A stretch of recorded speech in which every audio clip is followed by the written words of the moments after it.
Understanding Google consent mode. Let's dive in. Before we dive into the details, let's tell you a bit about who I am. I am Manisha Mystery. I'm an instructor at measurementmarketing.io. What does that mean? It means that I work with our dedicated measurement marketing clients. I help them create useful, actionable dashboards. I help them take their marketing data, but from that data, really make useful, actionable dashboards so they can take action on their marketing data. Next, I am passionate about sharing my knowledge. You will always find me in Ask an Instructor support, in Winner Circle, sharing my knowledge, helping students, helping members really get unblocked, but really strive at measurement strategy.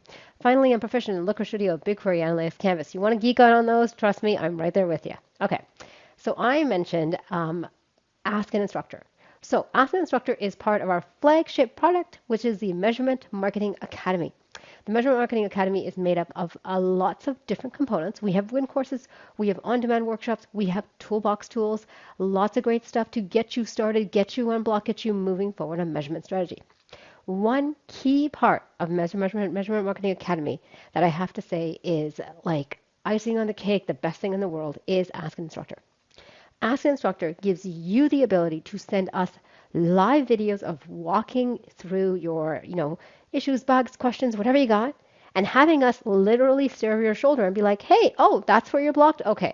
And then we'll send you a video right back. That is how helpful Ask an Instructor is. If you're interested in it, stay tuned. At the end, I'm going to give you some tips on how to get access to it and how to get into the Academy. Okay. Now, before we dive in, let's talk about one thing. I am fully guilty of this. I start a training and I try to grab every single thing under the sun. Not helpful. Truth is, I've been there, I've done it. I actually end up grabbing nothing. So, new rule, guys. Let's grab one thing. Watch this, grab one thing, implement it, understand it, use it, go run with it for a bit, and then come back, grab the next thing. Before you know it, you have 10 one things. Instead of trying to grab everything at once, you grabbed it one at a time, and you're mastering it. Alrighty? Let's dive in to understanding Google consent mode.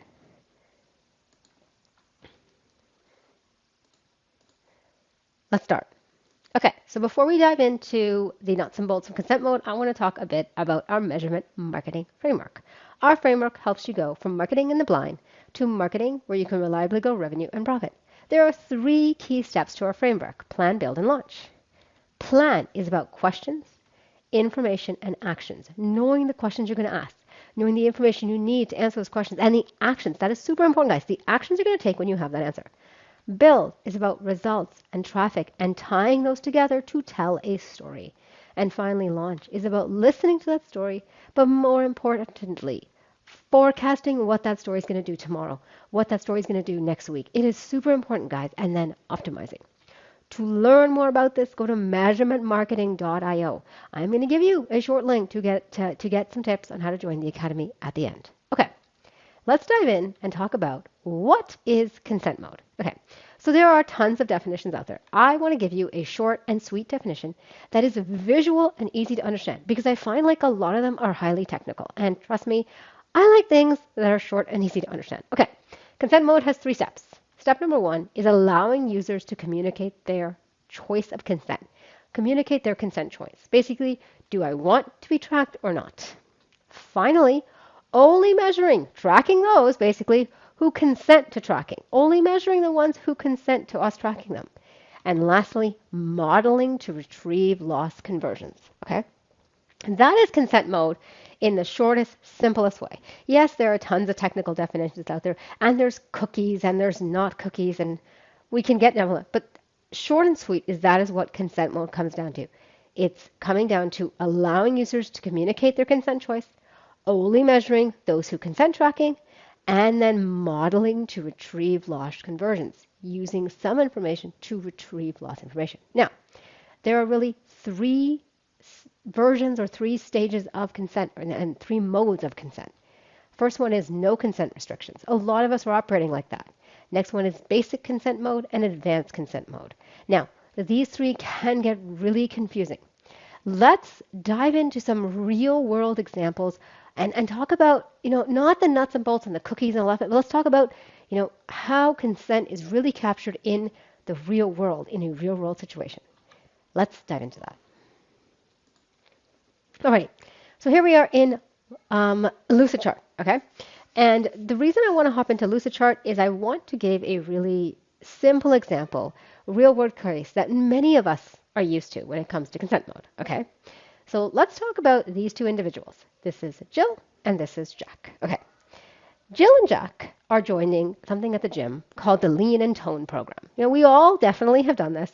I am guilty of it myself, where, January 1st or something like that comes around and we join one of those gym programs. Okay.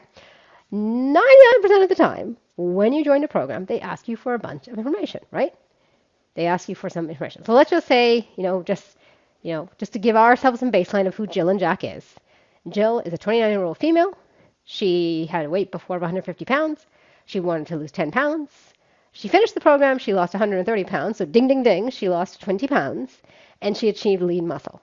She came out of the program saying, it was amazing. This was like, I'm healthier, I'm more active than I was before. I'm looking forward to continuing the program. Okay? Jill was beyond herself.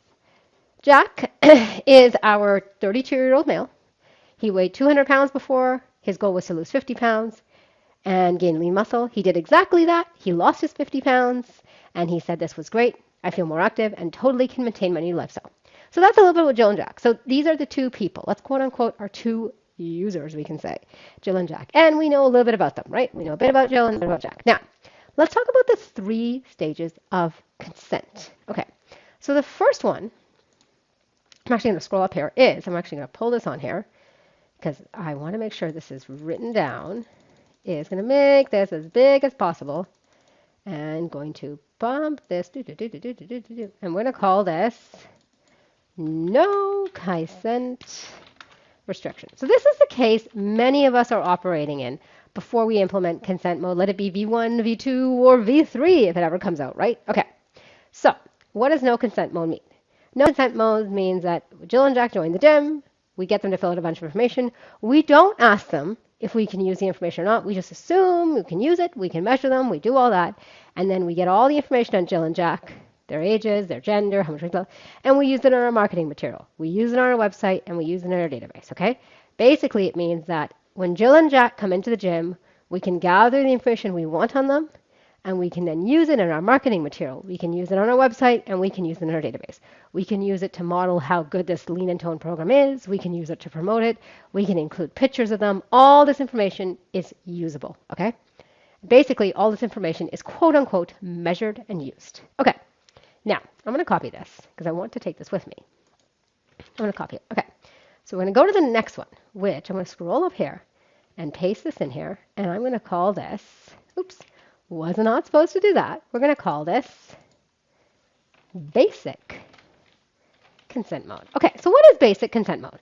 Because, it sounds really funny. It's like basic consent mode. What does that mean? Okay. So let's talk about our friends Jill and Jack now. Okay.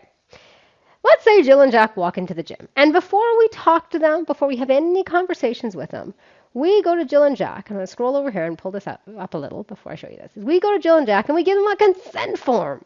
We've all seen these forms, right? You may have seen them at the gym. You may have seen them if you have children for a program. They ask you, consent for photography. So there's a consent form that we give to Jill and Jack. And Jill and Jack have a choice. Jill and Jack can say, yep, I consent to all the tracking and all that fun stuff, or they can say no. So there's 2 paths. There's a green and a red. Now, when Jill and Jack say yes, in basic consent mode, the minute they say yes, it means we can gather information on them and we can use the information as needed. So we could gather the user ID, the user pseudo ID, all that kind of fun stuff. We can gather all this information. So in this case, we'd gather Jill's name, we'd gather Jill's age, we'd gather her gender, we'd gather her weight, maybe some pictures of her review. Same with Jack, we would do the same thing, and then we'd use it. If they said no, we basically wouldn't collect anything. Jill and Jack would come to the gym. They would participate in their programs. They would do all the same things, kind of quote unquote, walk around your website, leave, but we would not actually know anything about Jill or Jack. So let's say Jack said no.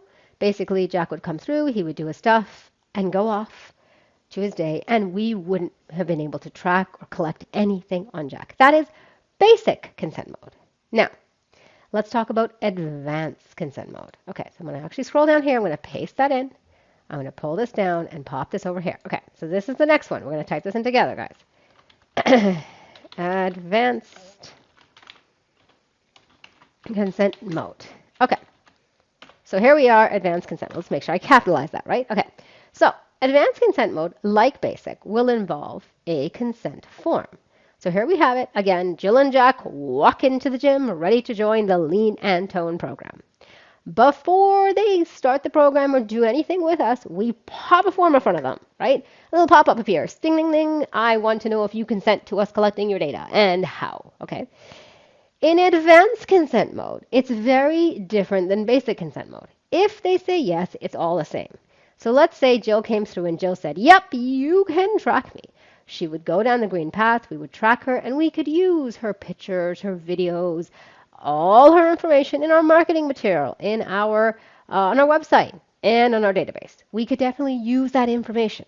Now, let's say Jack came through in advanced consent mode, looked at this form and said, you know what, I really don't feel comfortable with you tracking me. You know, I don't want to be measured. I don't want to be tracked, that kind of stuff. Now, in that mode, it's a little different than basic. Why is it different?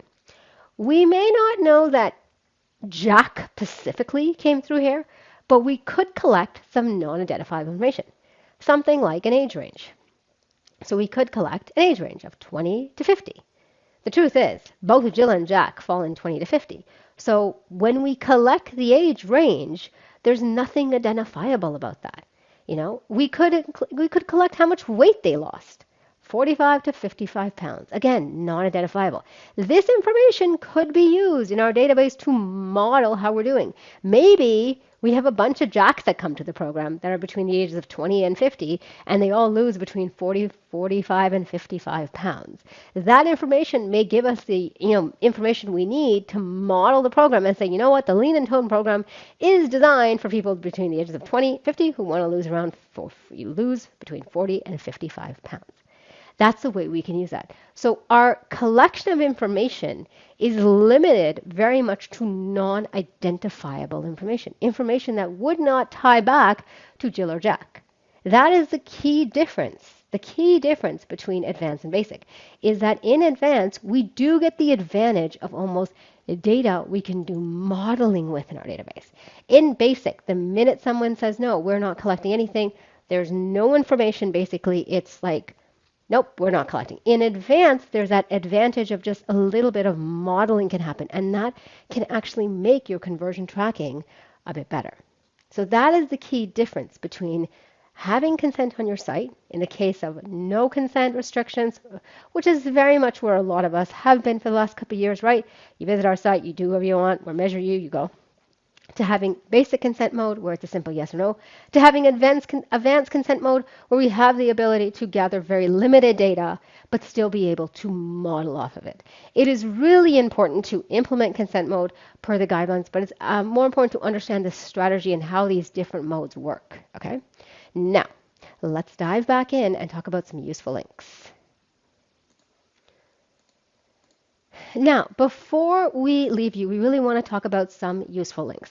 Consent mode is going to change drastically over the next months and years as we go into a cookieless world, as we go into a world with more privacy rules. So you want to keep useful links handy.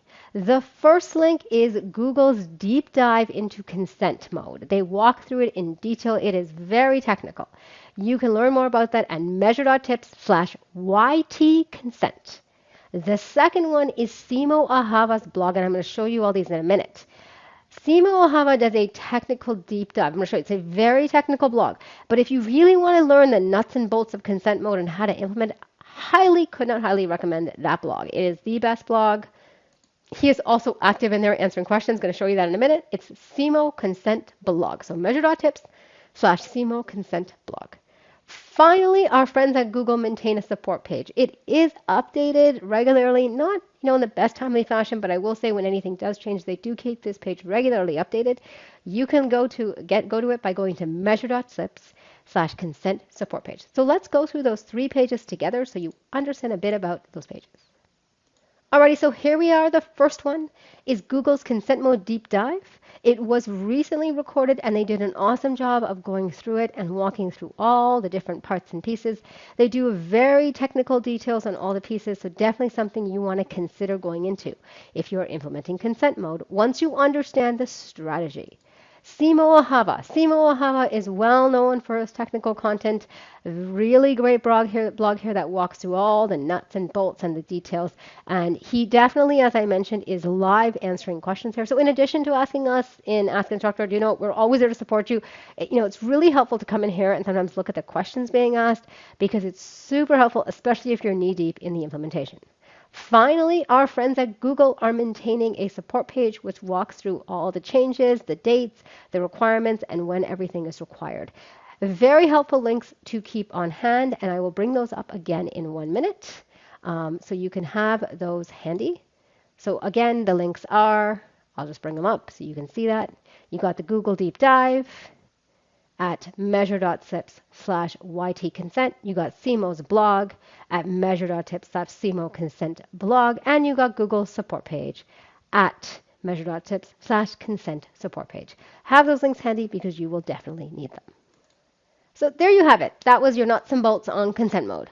What was your one thing? Was your one thing that there's 3 different consent implementations you can have? You can either have what we have, most of us have today, which is no consent restrictions, basic or advanced. That definitely is a concept that I think many of us are trying to wrap our head around as the consent deadlines and modes all change. And I think there's a lot of technical definitions out there, but explaining it in a different way kind of may give you some different context. Now, if you like what you heard today, I highly recommend you hit the subscribe button. We are going to do some technical jargon on consent in the future, kind of dive through that, so stay tuned for that. And we have many other great workshops for you. Now, at the start, I mentioned the measurement marketing framework. I mentioned you can learn more about it and also get some free guides. Okay, so to get access to free guides. How do you do that? So to join the Measurement Marketing Academy, you can go to measure.tips/get-academy.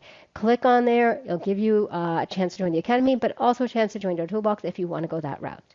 So there you have it, understanding Google consent mode.